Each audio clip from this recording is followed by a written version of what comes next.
Listo, pues buenas tardes, bienvenidas, bienvenidos a esta transmisión en vivo.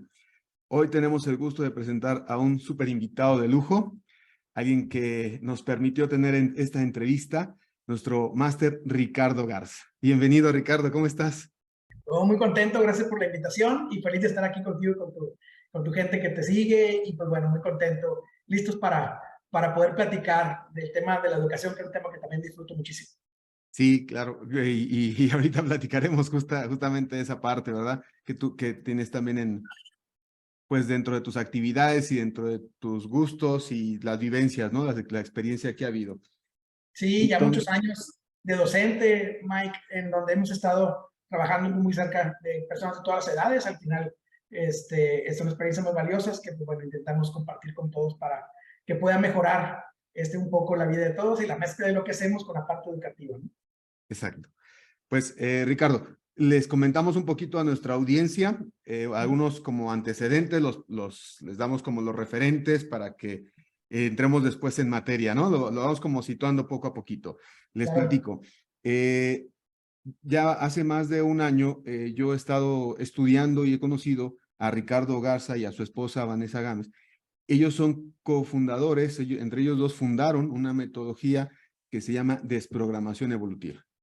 Entonces, este enfoque nos permite entender de una manera que tal vez muchos de los que van a ver el live ahorita o en diferido, pues no lo habían pensado, no lo tenían en su perspectiva, en su panorama, y les aseguro que se va a enriquecer esa forma, ¿no? de entender el aprendizaje. Yo le pedí hoy a Ricardo que él nos pudiera compartir conocimientos, explicaciones sobre diferentes aspectos que de repente pueden complicarnos el aprendizaje y que hoy nos van a dar una explicación muy bonita y que yo creo que nos será de mucha utilidad a todos. Entonces, les comento, Ricardo Garza, él es licenciado en diplomacia, en idiomas, estudió una maestría en administración de empresas, hizo una especialidad en Francia, es cofundador del Centro de Desprogramación Evolutiva, como les mencionaba, y es presidente del Consejo Mundial del Centro de Desprogramación Evolutiva.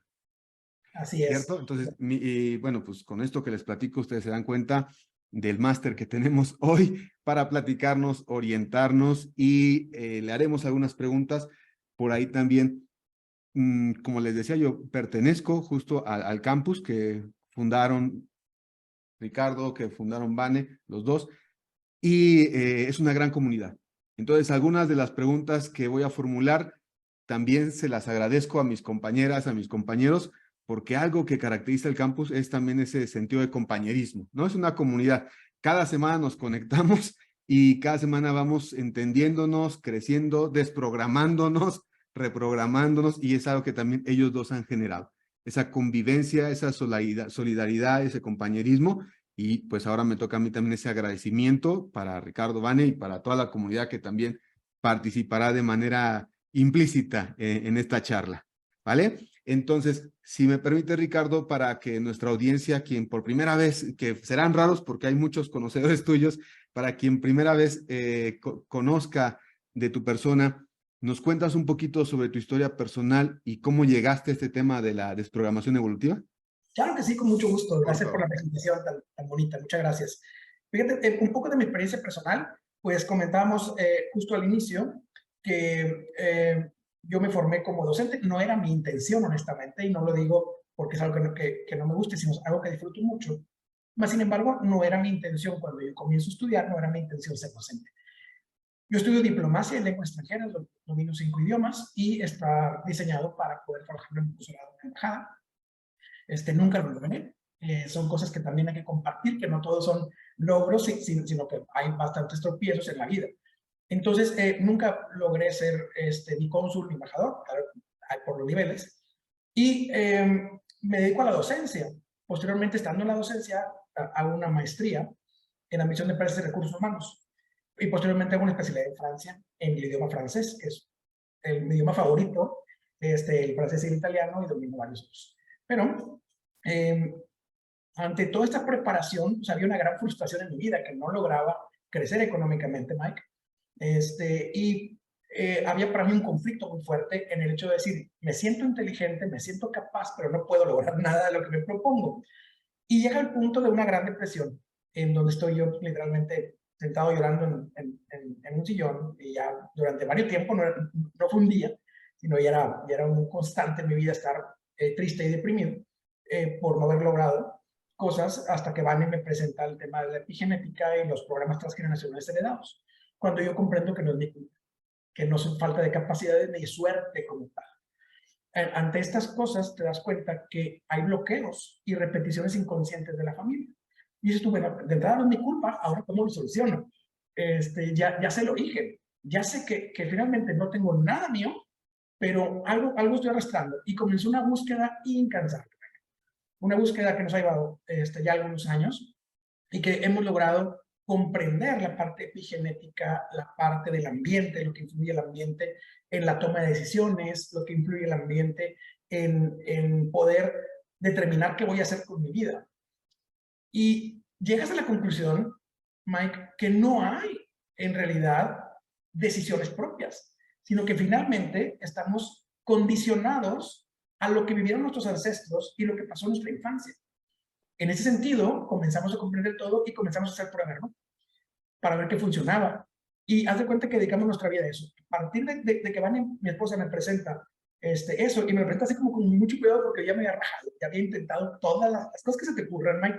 Y creo que en plena desesperación todos tratamos todo y creo que Claro, hay cosas muy positivas. Pero agarré todas las posibilidades que había para desbloquearme y ninguna a mí en mi caso no funcionó. No quiere decir que no funcionen. En mi caso no me han funcionado para lograr el objetivo que yo buscaba. Entonces, ya llegó al punto de decir, este sí es el origen. Y comenzamos a generar una técnica de cómo detectar y después cómo solucionar esos orígenes. Y la técnica se hizo muy completa. Nosotros trabajamos algo que se llama programación evolutiva, que tenemos, como bien comentaste, fundado y patentado. Más sin embargo, es una serie de corrientes, ¿sale? No es algo que no se llama inventado de ceros, no es así. La epigenética es un estudio formal científico que lo trae mucho, yo leo mucho a Bruce Lipton, hay otros exponentes, está también la parte, Mike, de transgeneracional, que no es un descubrimiento de nosotros, es algo que traen otros expertos. Por ejemplo, yo leo mucho a Anselin Schutzenberger, que tiene libros en español, por ejemplo, un libro que se llama I, mis ancestros. Y ya son personas que habían estado, entonces lo que hicimos nosotros es agarrar técnicas de varios lados, juntarlas y crear una, en base a ellos, reconociéndoles a ellos también que nosotros no generamos todo desde cero, sino que cada persona ha hecho aportes y nosotros lo que hicimos fue unir. Tenemos también a Marc Frechet, que él descubre la afinidad entre la familia y va diciendo que repites un ancestro, pero ¿de quién? Y ese es un dato importantísimo que nos concede Marc Frechet, que no es un descubrimiento propio, pero que nosotros lo integramos en la técnica. Entonces, este tipo de técnica es la conformación de muchas otras que están unidas y que dan un resultado espectacular que tú has podido ver dentro de la dinámica de la escuela, donde nos dedicamos a la sanación de las enfermedades, de las emociones, de los bloqueos, de los impulsos, para reprogramar a la persona y que pueda, con base científica, encontrar el origen del conflicto y poder desprogramarlo y traer a tu vida cosas nuevas. Eso es a grandes rasgos lo que manejamos. Y bueno, ahorita con el tema enfocado en la educación, que tengo mucha experiencia educativa, hemos estado ya más de 30 años en temas educativos, maestro desde primarias, secundaria, prepa, que estuve muchos años en la Universidad Autónoma de Nuevo León, como maestro de inglés, francés y derechos humanos, y administración también de empresas en la estructura de FACPIA, y también como director de universidades privadas, donde hicimos creación de maestrías y todo este tipo de temas. Entonces hay mucha acercamiento, conocimiento y disfrute del tema académico. sí, entonces para quien nos está acompañando, pues ya queda bien establecido que le vamos a preguntar a un experto. O sea que quédense porque es alguien que sabe de educación, ¿vale? Entonces, un poquito para darle seguimiento a la historia que nos cuenta Richard. Si pudiéramos hablar de esta parte de la desvalorización intelectual, que ya con los autores y con las corrientes que tú nos mencionaste, por ahí de manera implícita va la forma en la que se enfoca, pero si nos lo puedes explicar cómo desde la desprogramación evolutiva ¿Cómo se puede afrontar esto? ¿Por qué? Porque hay muchas personas que saben que son buenos, que saben que tienen capacidad, que saben que está el potencial, pero algo no ocurre, ¿no? Entonces, cómo se puede enfocar? ¿Cómo se puede desprogramar? Y luego, ¿cómo nos reprogramamos? ¿No? Que sería como Claro, todo el camino. claro, primero que todo, ver el origen del conflicto, que es la parte más importante. Primero el diagnóstico, luego el origen del conflicto, después el trabajo de desprogramación y posterior reprogramación. En ese orden es como trabajamos. Pero fíjate, en el tema de la desvalorización intelectual, es un aprendizaje. Desafortunadamente, nuestros padres o nuestro ambiente, porque no siempre son los padres, nuestro ambiente nos genera una, alguna etiqueta o algún señalamiento de nuestro comportamiento. Pero hay veces que nos miden de forma errónea. Por ejemplo, si un niño no sabe limpiar algo o si un niño no sabe hacer algo, pues es un niño y no sabe. Pero si yo le señalo al niño que es un tonto, le voy a estar enseñando que es un tonto. Y esto genera algo que se llama desvalorización intelectual. La desvalorización intelectual es cuando yo ya me creo que sí soy tonto. Y me lo dice mi papá y me lo reafirman mis amigos. Y luego, entonces, en la escuela repruebo, entonces todo el mundo tiene razón. Y me compro la idea. Pero la desvalorización intelectual me va a llevar a no poder aprender, a no poder comprender, a no poder quizás darme la oportunidad de poder desglosar algo, hacer análisis, poder tomar decisiones en base a un análisis previo. Y esa es la parte que afecta muchísimo en términos académicos, que si yo creo que soy tonto, entonces jamás podré con cosas complejas, cuando todos tenemos una capacidad similar, si somos entrenados y enseñados y el ambiente nos propicia. Hay personas que tienen mayor habilidad en matemática y hay personas que tienen mayor habilidad en los idiomas, pero cuando ya te dicen que no sirves para nada, hay muchos papás que les llaman tontos y otras van a hablar menos acordes a una transmisión en vivo, eh, te marca y te marca porque te convences. Pero no solamente, Mike, pega en términos académicos, sino en temas académicos, pero también en temas de salud. La desvalorización intelectual nos puede generar dolores de cabeza constantes, puede generar pérdida de cabello. Entonces, no calvicie, pérdida de cabello, que son temas diferentes. Porque cada cosa que nos sucede en el cuerpo tiene un origen. Dentro de este origen, por ejemplo, la pérdida de cabello muchas veces está relacionada a la desvalorización intelectual. También hay toma de decisiones que nos afectan. Entonces, la desvalorización intelectual sí es un tema muy importante. ¿Cómo podemos sanar una desvalorización intelectual? Convenciéndonos a nosotros mismos. En terapia se ve diferente, esto no se forma en terapia, pero la forma rápida, si pasar por un proceso de terapia, es autoconvencerme a mí mismo de que sí puedo y sí lo logro, pero hacer cosas donde yo pueda ir. Que quizás tengo que empezar más abajo que los demás, sí, pero yo voy a ir logrando poco a poco, porque son escaloncitos. El raciocinio humano va por fases y etapas. Entonces es muy importante que nosotros seamos capaces de distinguir que tenemos un conflicto. Yo tengo muchos pacientes, Mike, que me dicen, es que yo no soy bueno para estudiar, pero tienen carrera. ¿Cómo pasaste de primaria, kinder, primaria, secundaria, prepa y carrera y terminaste? Entonces, malo para estudiar no eres. Quizás no estés en tu área correcta. Quizás a ti te dicen que no eres bueno. Quizás en comparativa a otros no seas tan bueno, pero malo no eres.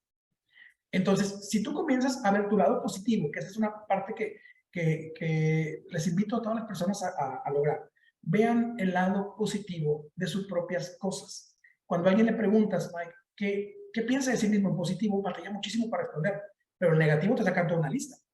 Entonces, es también la autoconstrucción de nuestra autopercepción que nos va a llevar a una mejor conexión cerebral para poder resolver cualquier tema académico que tengamos cerca.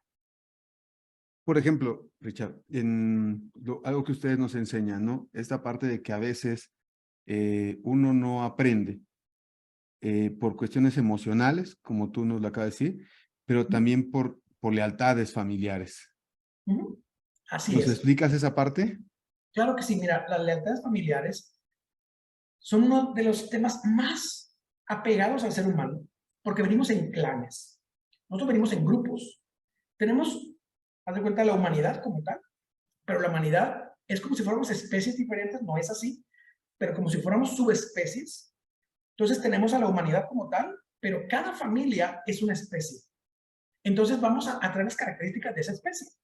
Por ejemplo, y ustedes lo podrán comprobar, personas que son de un alto nivel económico, bajas y siguen teniendo dinero aunque no lo busquen. Y personas que son de bajo nivel económico siguen teniendo bajo nivel económico aunque lo busquen. Entonces estamos viendo que venimos en paquetitos.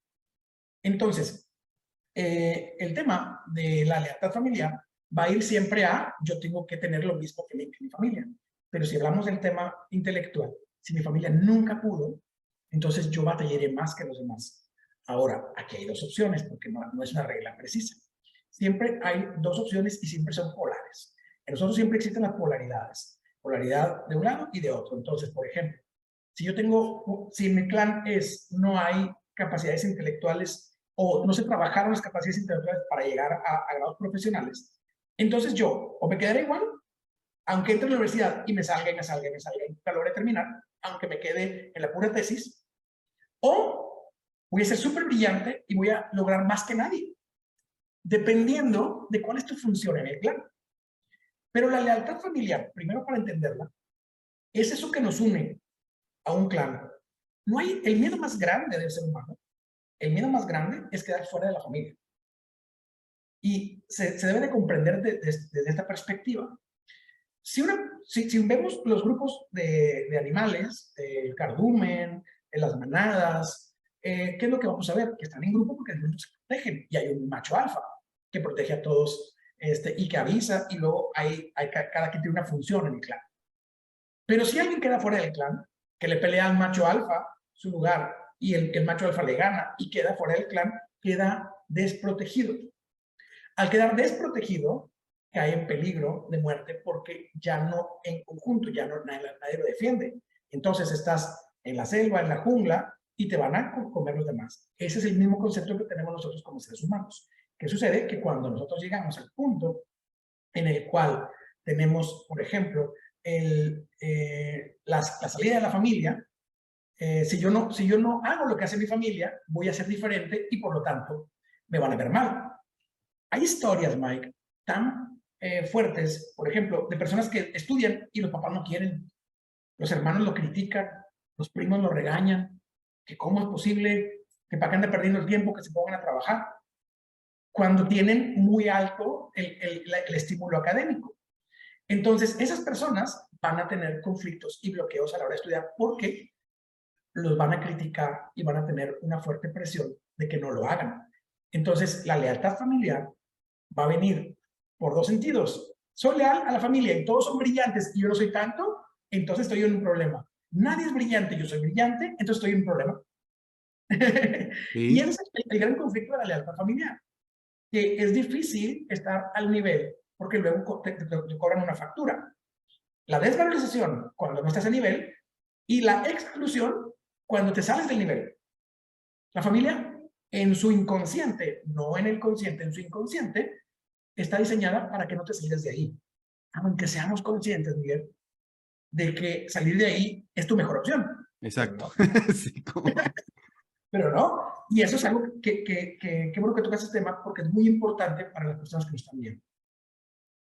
Sí, es que mira, por ejemplo, en nuestro caso, ¿no? Que nosotros impartimos cursos para mejorar comprensión lectora, para la lectura rápida y en mucho con adultos, nos tocan alumnos que regularmente quieren destacar. O sea, personas que vienen porque quiero optimizar mis habilidades de aprendizaje para un posgrado, para una certificación, para una beca, para irme al extranjero, ¿sí? Y en algunas ocasiones, este tema está de manera invisible a veces ahí, pues bloqueando el desempeño. Entonces, justo esa es como una de las grandes intenciones de que pudieras tú explicar a la audiencia. Si tú detectas, como nos has dicho, ¿no? Que hay un exceso, entonces estás en un programa, ¿cierto? Oye, qué bien, súper bien. Ya lo aprendiste muy bien. Si Sí, tú le das y le das y le polaridad. das, ¿no? Y si ya descubres que estás en un programa, Hay que comenzar a buscar el origen. okay. Primero que todo. Por ejemplo, esas personas que sienten presión. Y me gustaría mucho, Mike, que me des el espacio para poder explicarle a la gente cómo descubrir la lealtad familiar. Venga. Venga, mira. Si yo me pasa cualquiera de las dos polaridades, en donde todos son promedio medio o bajo académicamente, y yo estoy en ese promedio, entonces fluyo bien. Cuando estoy debajo del promedio académico o intelectual de la familia, voy entonces a estar en problemas. Entonces yo tengo que aprender a identificar mi ambiente. A ver, hay alguien que está estudiando la universidad, hay alguien que está estudiando preparatoria, hay alguien ya en maestría, y yo no terminé secundaria. Pero quiero seguir aprendiendo. Pero ya me están desvalorizando, y ahí pega la desvalorización intelectual que comenté al principio. Entonces, ¿qué tengo que hacer? Recomponerme y reacomodarme. Pero en la parte contraria, cuando no hay nadie académico, que todos han terminado primaria y secundaria, y que nadie dio prepa o universidad, que hay muchísimos casos, también hay un conflicto. ¿Por qué te estás saliendo tú de la forma correcta? Entonces, cuando ustedes vean que son criticados por su familia, que son criticados o que son señalados o que se burlan de su progreso académico, entonces estás en un programa que están intentando hacerte fidelidad familiar. ¿Sale? Y no es la frase del que mexicano te arrastra para abajo, como el cangrejo. No, simplemente te tienes que ajustar a algo que es propio del lugar de donde estás, a donde fueres, a lo que vienes. Se supone que Uy. sean capaces de ver en qué polaridad se encuentran para ver si tienen ese conflicto, porque no todo el mundo tiene ese conflicto, sino qué polaridad se encuentran para descubrir si ese conflicto está presente en su vida y luego hacerte consciente para poder trascender. Exacto. Cuando tú detectas el origen, entonces comienzas a hacerte consciente de ello y entonces puedes tomar acción, ¿no? Para trascenderlo. En el Así momento en que empiezas a tomar acción, ¿implica que cambias tus percepciones? sí, ahí comienzas a intentar cambiar la percepción. Ok. Entonces, la percepción ya está marcada. ¿Qué es la percepción? Primero, para que la gente lo pueda comprender. La percepción es como un filtro. Entonces, yo ya tengo un set de valores, algo que sí es importante, por eso le llamamos desprogramación. Algo que sí es bien importante que las personas comprendan es que vienen programados desde el nacimiento, desde la concepción. Célula de madre, célula de padre, ya dan información de los ancestros, y esto es plena ciencia, que parte de la epigenética, lo pueden googlear y van a encontrar que ya venidos como con programas predeterminados para, dependiendo del ambiente, reaccionar. Esto equivale a cuando las plantas están en sequía, pues las plantas se preparan bajando su color para cuando hay carencia. Después pasa la carencia y reaccionan diferente. Las plantas, insectos, animales y personas venimos con esas características. Realmente con nosotros no es tan fácil darse cuenta. Pero ya vengo yo con las características propias de la familia. Entonces, el filtro es la percepción, y la percepción lo que hace es conectar lo exterior con lo interior. Entonces, cuando yo tengo una percepción, me va a decir qué sentir. Y está basada en las 5 heridas de la infancia. Entonces, cuando yo tengo una percepción, ya hay una emoción que se conecta conmigo. Y esta percepción que se conecta conmigo me genera una emoción. Y esta emoción es lo que va a determinar qué es la forma en la que voy a reaccionar. Para poder cambiar esto, tengo que ser consciente de que esto existe. Eso es número 1. Entonces, yo sé que existe una percepción. Cuando me doy cuenta, toma de conciencia. Toma de acción, comenzamos a intentar cambiar la percepción. ¿Qué es eso? Generar ideas contrarias a mi propia percepción actual. Estudiar es malo, porque me critican. Pues estudiar es bueno, porque voy a ser mejor que los demás, o porque voy a lograr mis propios objetivos. Entonces te comienzas a generar una estrategia de contraataque para poder reestructurarte y eliminar las cosas viejas. En terapia es bastante más complejo, porque lo vemos desde otra perspectiva, pero esto es para que las personas puedan tener alguna herramienta para poder salir adelante solas. Claro, porque esto de los bloqueos no es algo que le pase a una o dos personas, ¿no? Es algo que pasa muy cotidianamente y a lo mejor desde situaciones muy familiares que pueden ser, oye, empieza el examen y yo empiezo a sudar, ¿no? Hasta situaciones más complejas en las que yo nunca pude pasar de tal grado o nunca pude, o no a niños muy pequeños que a lo mejor no aprenden a leer, por ejemplo. Exacto, mira, esto que dijiste es muy importante. Me pongo nervioso y me comienzan a sudar las manos. De la programación evolutiva, nosotros tenemos las interpretaciones del inconsciente. Dentro de las interpretaciones del inconsciente, el inconsciente no entiende palabras. El inconsciente comprende conceptos. Y a cada cosa lo ubica en una categoría. Todo lo que es arriba es padre y todo lo que es abajo es madre. En las manos se consideran arriba, entonces por lo tanto es padre, y los pies se consideran abajo, por lo tanto es madre.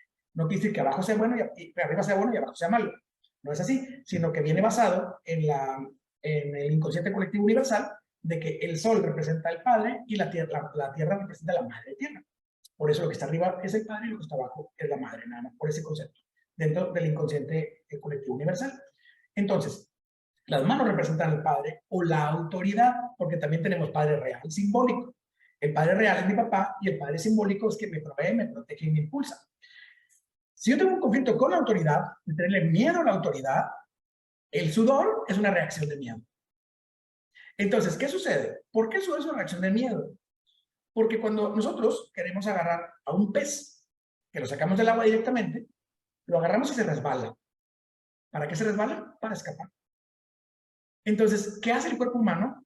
La misma reacción del pez. Me pongo más mojadito por si me quieren pescar, me puedo ir.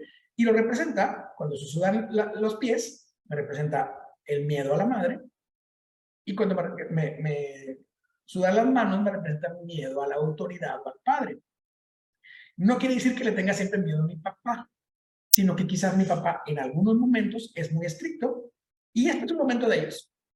Si no saco buen resultado, entonces estaré en un conflicto con mi papá, porque me va a criticar, porque me va a decir, porque me puede regañar, o puedo causarle una decepción. A veces los papás ni siquiera gritan, simplemente hacen y con eso ya va a matar internamente.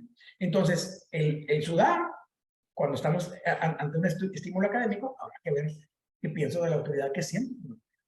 Claro. Y bueno, esto que tú nos acabas de explicar es algo que a mí me parece muy bonito de la desprogramación evolutiva, ¿no? Que te relaciona cosas que te suceden con símbolos. Y como nos lo has dicho, el inconsciente es simbólico y atemporal, ¿no? Totalmente. Entonces, hay cosas que nos ocurren y que nosotros no entendemos, pero nuestro inconsciente sí, y responde, ¿no? Lo sepas o no lo sepas, ¿verdad? Entonces, es esto que ustedes nos han explicado sobre qué representa tal o cual conducta o qué representa tal o cual circunstancia que tú viviste, es algo que a mí me ha resultado muy grato en la desprogramación evolutiva, que me ha ayudado a entender varias cosas y que, bueno, pues todavía uno sigue aprendiendo, ¿no? Con ustedes, con los expertos. Fíjate, ahí dentro de estas situaciones que hablábamos ya ahorita del sudor de manos, y de repente puede llegar a lo mejor a casos más fuertes con algunos otros estudiantes que, bueno, nos han tocado y por eso aquí lo comparto, en la situación en la que están leyendo y de repente entran en una situación de ansiedad y se bloquea el asunto. ¿Cómo lo podríamos enfocar, Ricardo? Claro que sí, mira, la ansiedad literalmente es un miedo a morir. Desde la desprogramación evolutiva, no desde otras técnicas. Nosotros así lo vemos. Y viene cuando caigo en un ambiente de estrés. Y ninguna ansiedad es igual a la otra. Y esto es bien importante de entender, que ninguna ansiedad es igual a la otra. ¿Por qué? Porque cada ansiedad se representa diferente. Hay personas que quieren salir corriendo. Hay personas que les sudan las manos. Hay personas que sudan todo el cuerpo. Hay personas que comienzan a bostezar. Hay personas que no pueden respirar. Hay personas que tienen taquicardia. Entonces, dependiendo de los síntomas de cada quien, vamos a ver cuál es el origen. Pero cuando está relacionado a un estudio, nosotros usamos mucho la frase de mi papá me va a matar si me va mal. Bueno, traemos ese concepto. Y viene la ansiedad. ¿En qué se presenta en cada persona? Hagan, esto se lo explico para que puedan hacer un autoanálisis. ¿Cómo se presenta en mí la ansiedad?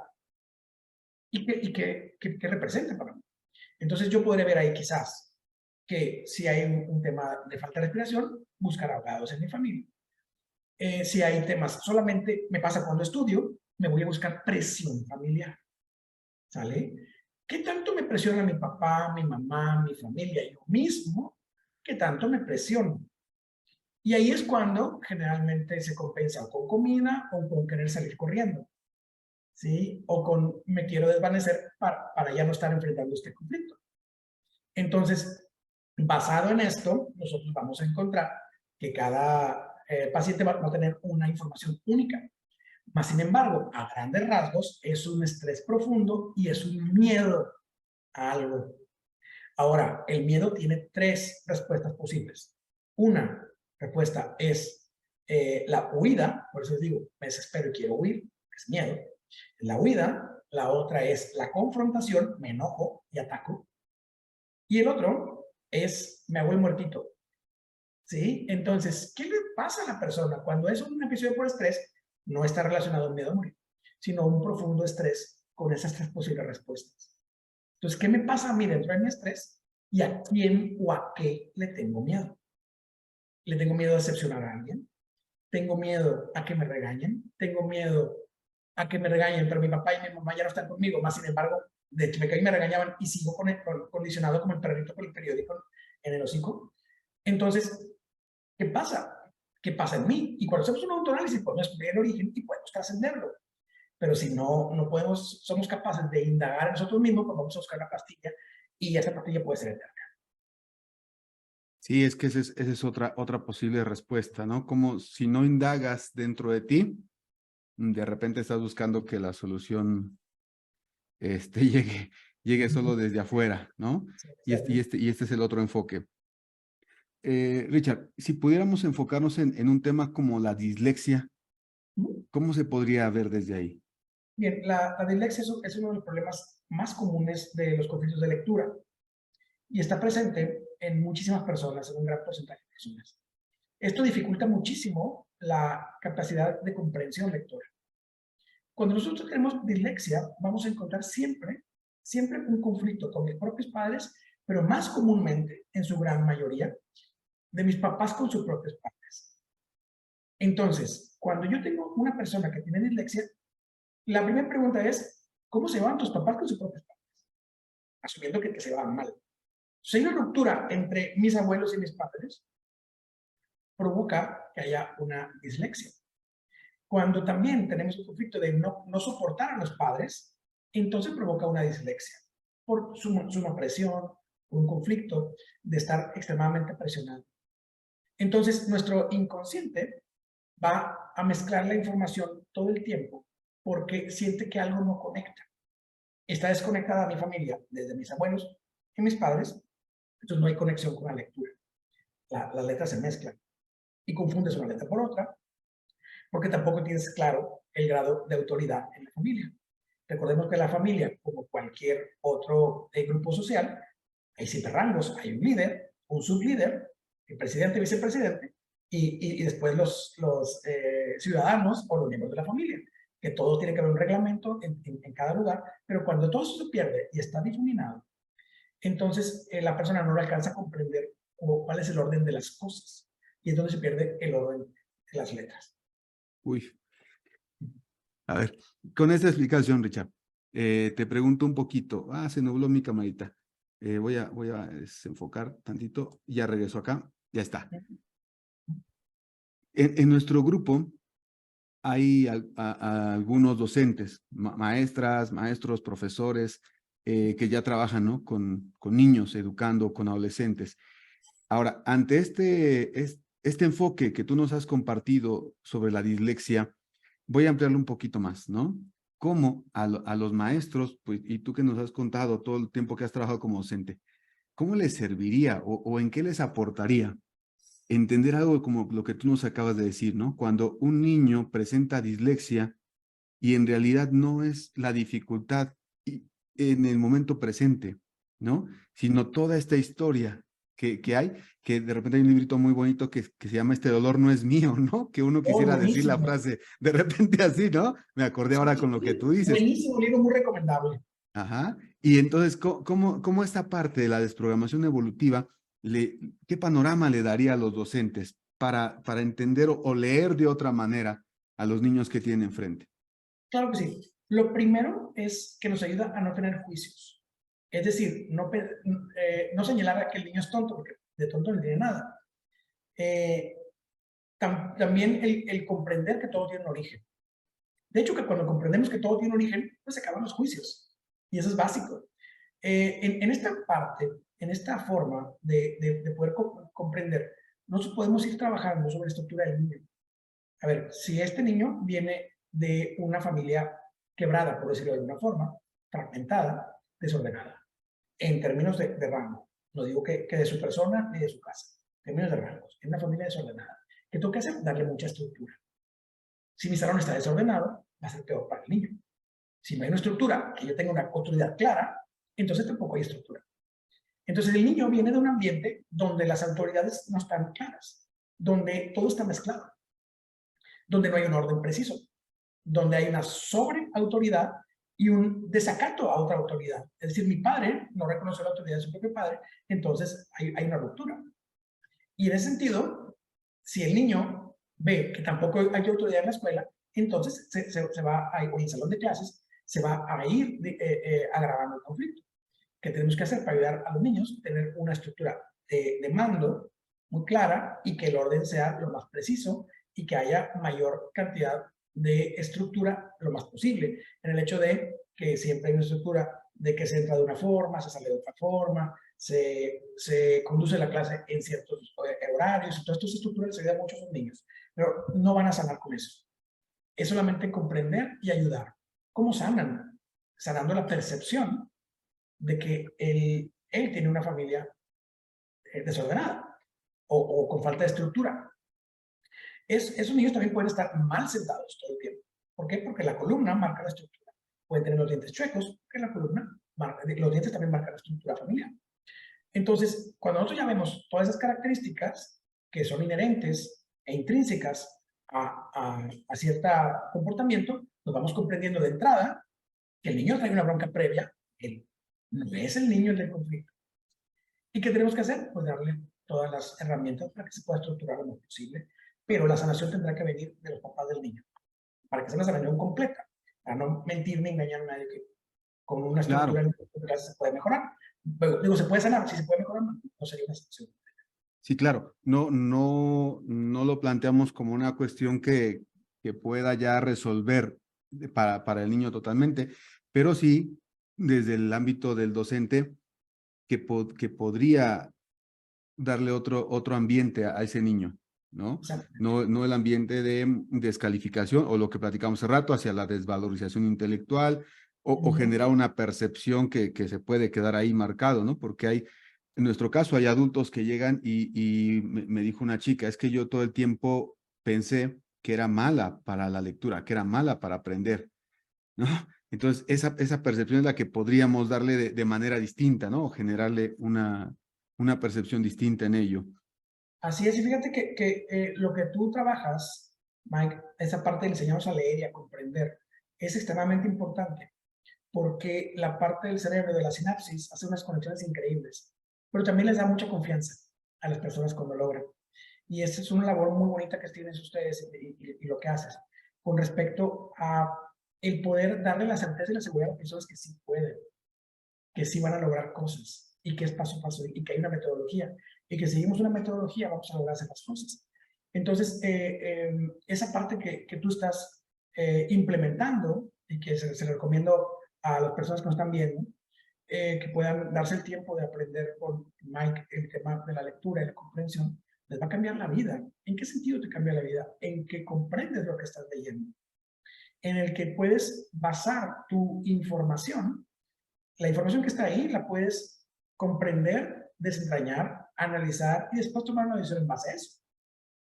Entonces, cuando tenemos habilidades adicionales que nos puedan mejorar la toma de decisiones, eso va a ser invaluable realmente. Y fíjate que hace un momentito, Richard, te agradezco mucho este comentario. Tú mencionaste varias veces la palabra estructura. Y nosotros, algo que le enseñamos al lector es a reconocer la estructura de los textos. Mira, la importancia de la estructura en todo sentido. La estructura ¿Sí? familiar, la estructura militar, la estructura de gobierno, la estructura de un libro. Todo lleva una estructura. Exactamente, eso es lo que decimos. La estructura, el cerebro tiende a buscar o a generar o a reconocer estructuras en todos lados, ¿no? Todo, es un asunto orgánico para nuestro cerebro la estructura. Incluso hasta por ahí tenemos una frase que decimos, el lector lento va por el contenido, el lector de excelencia, que es el que formamos nosotros, va por la estructura. Eso. Parece, ¿no? Wow. Esa diferenciación, ¿no? En la que ocupamos el método. Richard, hay un tema muy bonito que yo te he oído tocar y que a lo mejor algunos de los que nos están acompañando no conocen y yo creo que les serviría de mucho. Y es este tema de las heridas de la infancia, ¿verdad? Y bueno, te lo pregunto porque además tú tienes un enfoque en el cual nos has dicho que esas heridas no son, finalmente no son malas, o sea, están ahí y también tienen una función, ¿no? Que podría ser incluso, pues, para aprender, para sanar. Entonces te pido, cambiamos un poquito el giro, pero me parece un tema muy, muy padre, si tú nos puedes platicar sobre él. Con muchísimo gusto. Mira, Las 5 heridas de la infancia es un libro que tiene la autora Louise Bourbeau, es una autora francesa y tiene un libro maravilloso que se llama Las 5 heridas del alma o Las 5 heridas de la infancia, dependiendo de qué edición lo encuentren. Y es las heridas que tenemos a lo largo de nuestra infancia y que van a marcar nuestra percepción. Entonces, en este sentido, hay 5 heridas básicas que son rechazo, abandono, injusticia, humillación y traición. Y cada herida de estas conlleva una emoción. Entonces, por ejemplo, si yo soy rechazado, puede producir tristeza o no. Pero son heridas que vienen, de las cuales no somos conscientes, solamente que desafortunadamente sí podemos identificarlas en la parte adulta porque finalmente es lo que determina cómo veo yo las situaciones. Entonces, por ejemplo, si una persona que fue despedida del trabajo puede verla en términos de las 5 heridas. Puede ver como un rechazo, otra persona puede diferente, puede sentirlo como humillación, otra persona puede sentirlo como que lo abandonaron, lo dejaron solo, otra persona puede sentir que fue injusto. Entonces, dependiendo de cómo yo vea la gran mayoría de las situaciones, es la herida que tengo. Entonces, ¿cómo influyen estas heridas en el aprendizaje? En el tipo de ánimo que tengo.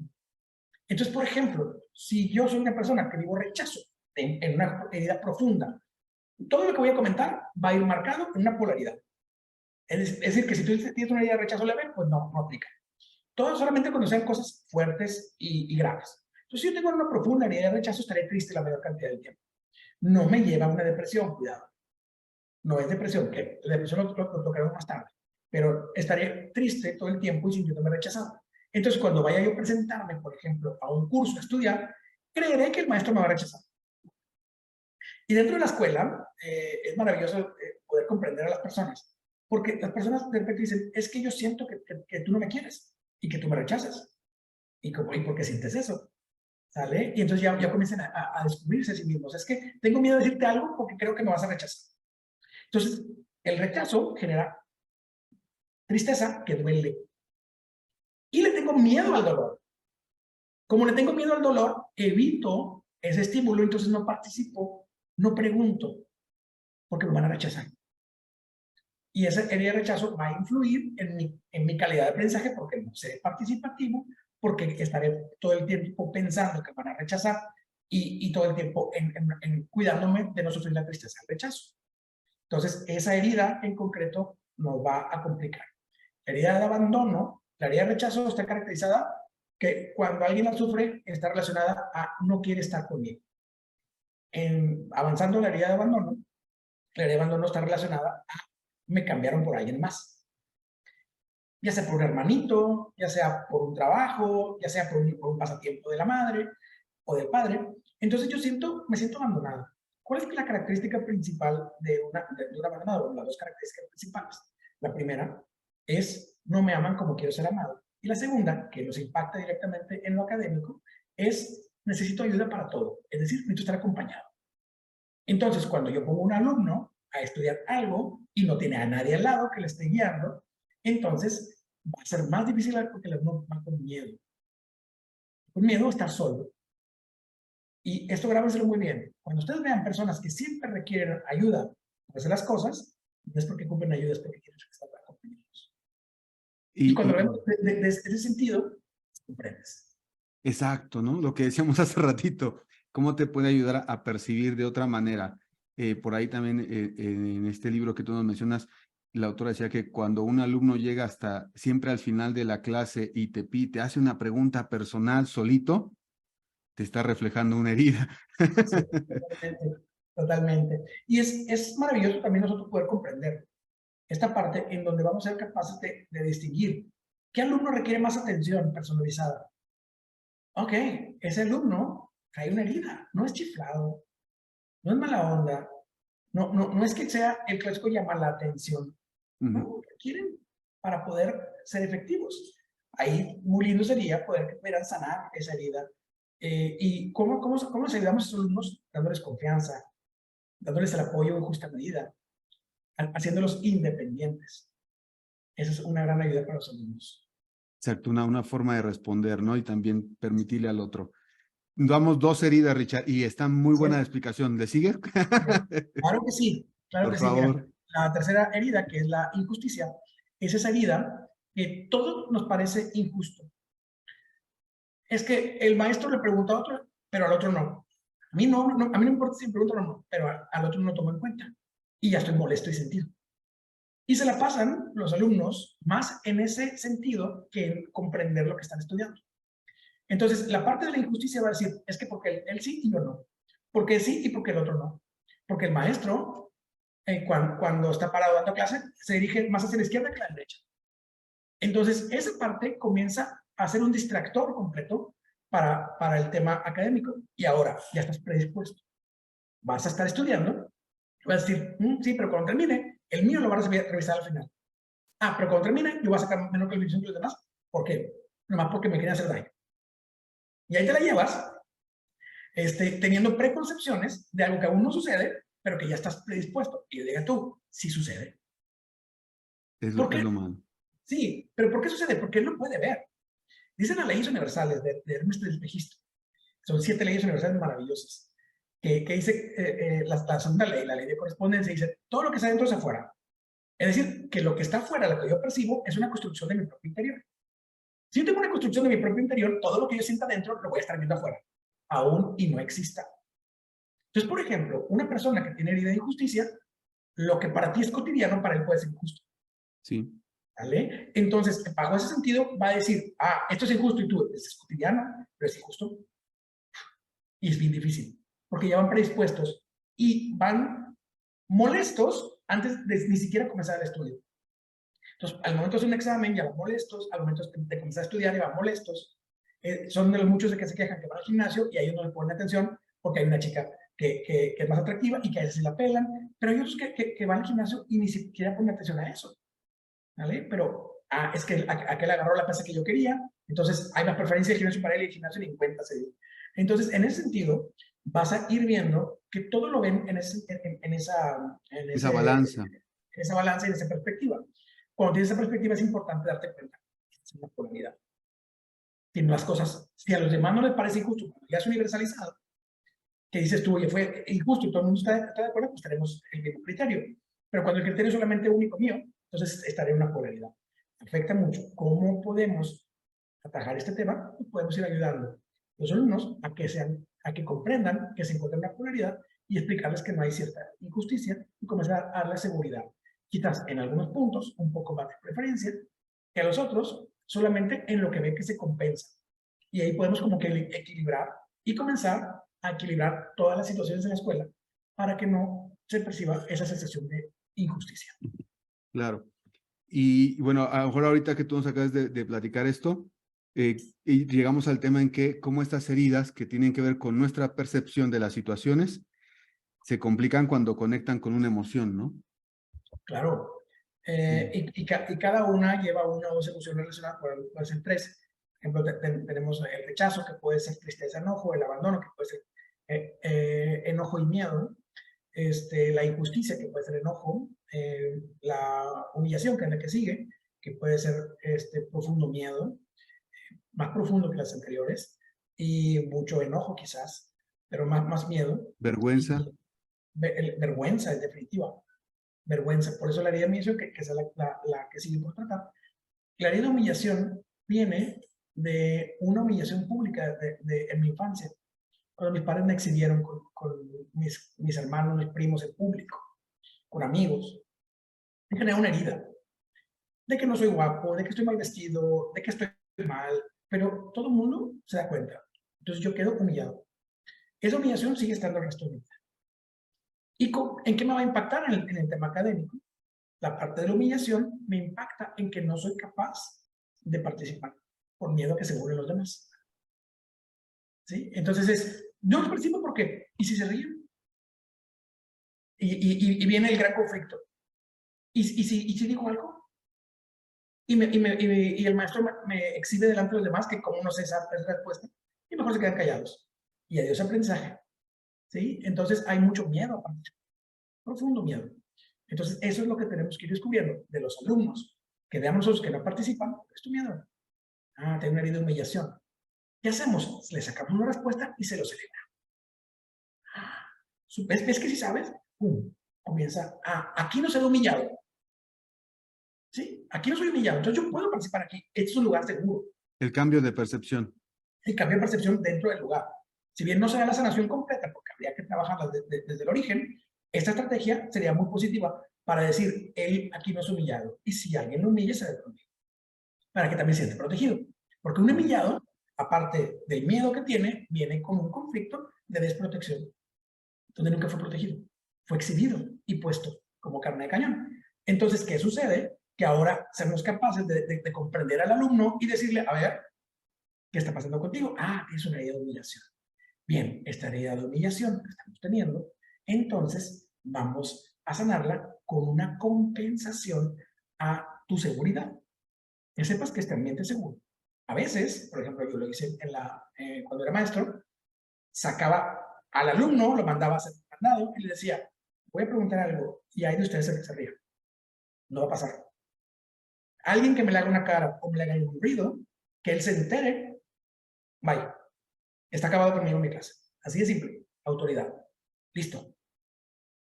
Lo pones a participar en las siguientes clases y todo el mundo, muy bien, y le fortalece. Ese lugar ya es seguro para él. Quizás en otro salón no, pero contigo, sí. Claro. Y eso es de gran ayuda. Tiene una experiencia de vida diferente. Claro. Ante esa situación. Y vamos por la quinta herida. La traición es una herida muy común, donde el origen no siempre es la traición como la conocemos tal cual, es decepción. La herida de traición está más relacionada a algo, una expectativa no cumplida o una promesa no cumplida.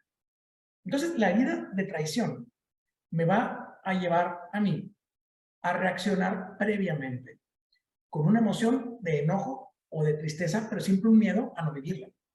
Entonces, el hecho de ser traicionado es, me dijo el profe que le ayudara, que me daba 5 puntos, pero no me lo va a dar. Ya sé que no me lo va a dar ni para que le ayude. Y se desmotiva. Viene la desmotivación. En el sentido de la desmotivación, tenemos que contrarrestarlo, motivando al alumno cumpliendo promesas. ¿Sale? Hay alumnos, todavía en esta escuela, que me dicen, es que a mí nunca me han cumplido, tú tampoco me vas a cumplir. Bueno, vas a ver que si te cumplen, cuando les cumples, se los remarcas. Mira, ves, bueno, digo, ya en esta escuela mía, en la nuestra de Bani mía, es donde decimos, bueno, aquí ellos están comprendiendo porque ya saben el origen. En otra escuela no se puede. No es tan simple decirle, ¿ves que sí te cumplí? Porque ellos ni siquiera saben cuál es el origen. Pero sí darles igual, mucha certeza de que lo que se planea se cumple, de lo que se promete se cumple. Y esa es parte de la estructura que estamos manejando hoy como parte central de la plática. La estructura es importantísima, porque de lo contrario le estamos pegando las heridas de todo el mundo. ¿Sale? Y es importante que comprendamos la vida de cada quien para poder ser más empáticos con las personas y obtener un mejor resultado como docentes. Claro. Ahora, eso sería desde el punto de vista de los docentes. ¿De acuerdo? Ahora, por ejemplo, desde el punto de vista de la persona que tiene alguna de las heridas, que no lo vea como algo que es malo, ¿no? O que se podría evitar cualquiera, ¿no? En el trayecto de nuestra vida nos va a ocurrir. ¿Cómo podríamos responder ante esas heridas? Algo que tú nos pudieras aconsejar. Claro que sí. Mira, de entrada, todos tenemos heridas. O una o las 5. Así, ¿no? Así de simple, sí. O activas a cierta edad unas y a otra edad otras, que se presentan muy fuerte en mi vida. Entonces, ¿qué pasa? Todos vamos a tener heridas y son útiles, son necesarias en la vida. No puedo andar por la vida sin heridas, porque si no, no le tendría miedo a nada. Entonces, nunca tomaré una precaución de nada. Voy a firmar un papel y me vale gorro. Y si tengo herida de traición, y si me friegan, bueno, he perdido de algo, me sirvió. Por eso les decía yo, en un principio de las heridas, decía, solamente las polaridades. ¿Vale? Cuando es en polaridad, pues tienes un equilibrio y te sirven para ser cautelosos. Oye, ¿y si me engañan? Oye, ¿y si me dejan tirado? ¿Si me abandonan? Oye, ¿y si al final no quieren? Entonces es un cálculo de las cosas. si rechazan mi proyecto. Son necesarias las heridas. El punto es que cuando están en una polaridad y son profundas, nos genera un conflicto. Entonces, de lo que explicamos, el público puede comenzar a comprender cuál es el origen de las heridas. Ahora, en ese sentido, también es muy importante, Mike, quitarle la culpa a los papás, porque las heridas las hacemos los papás. Y no se sienten culpables, porque muchos papás en la escuela, empezando, nos dicen, ¿cómo le hago para quitarle la herida a mi hijo o para no ponerle heridas? No, pónselas. Cuidado que no se salgan de control. Pero por favor, pon heridas.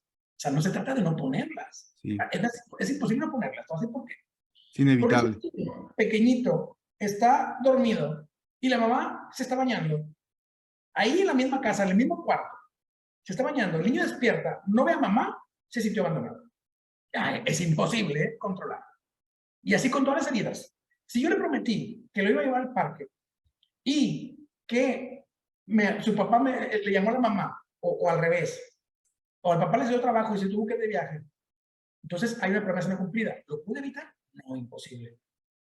El grado de la herida, si es todo el tiempo y es muy constante, y soy muy inconstante con mis hijos y no hay reglas, no hay estructura, entonces haré heridas muy profundas. Pero si lo hago una vez y las demás veces no, pues se borra la herida.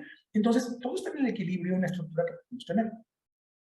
Pero uno mismo, para poder identificarlas, la forma en la que lo explicamos, y que sepan que muchas de ellas son útiles mientras no estén en polaridad. Todo lo que explicamos es una polaridad. Cuando estás en equilibrio, no pasa nada, para que también haya tranquilidad. Va. Entonces, esta pregunta que por ahí me compartieron, como te decía, ¿no? En el grupo, cuando está en polaridad, se conecta con alguna emoción. Y eso ya te puede generar un programa o un bloqueo, ¿no? Un bloqueo emocional.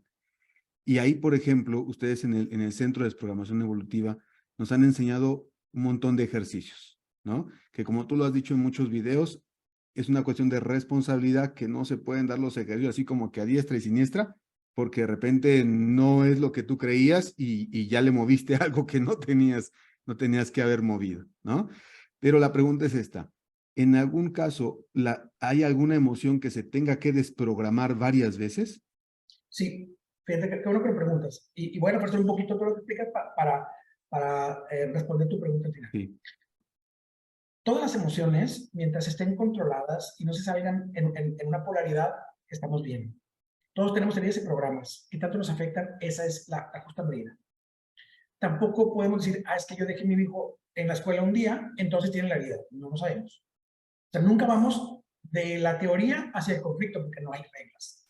Solamente del conflicto hacia la teoría.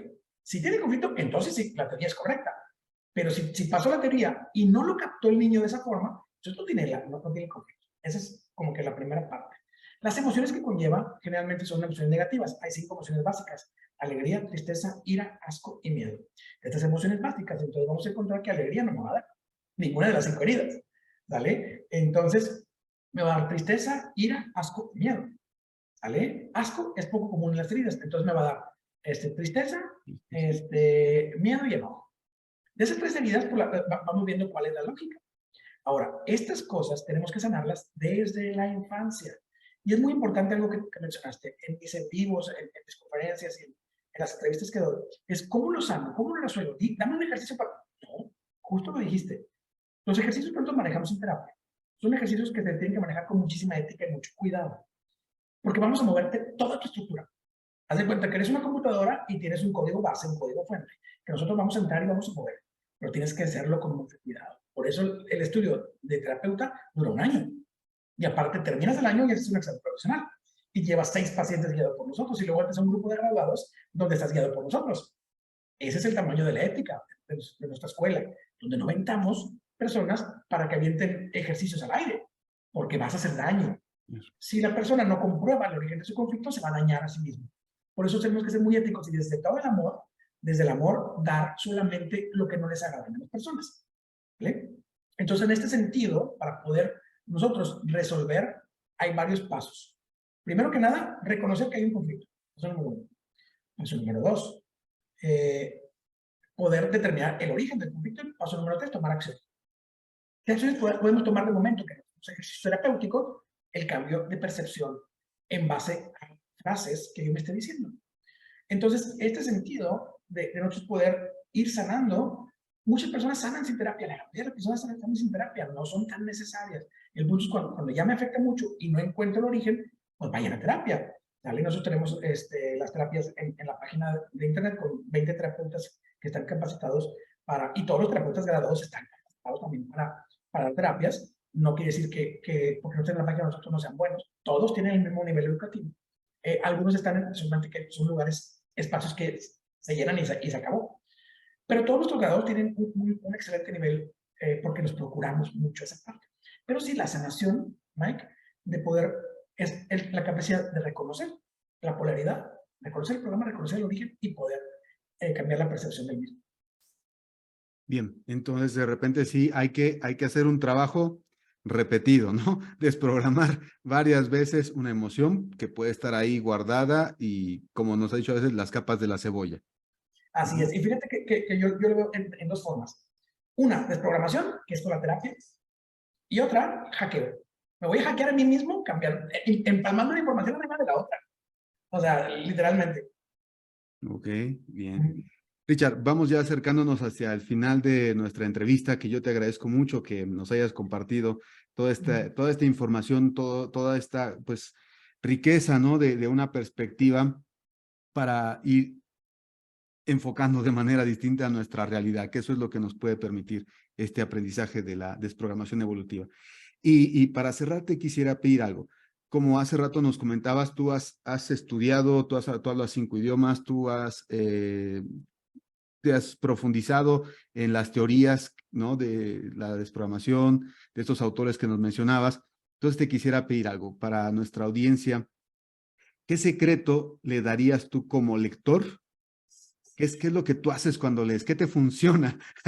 ¿Qué compartes para que los demás digan, listo, buen tip, yo también lo voy a hacer? ¿Nos compartes algo? Claro, y es bien sencillo. Es bien sencillo amar lo que haces, amar lo que estás leyendo.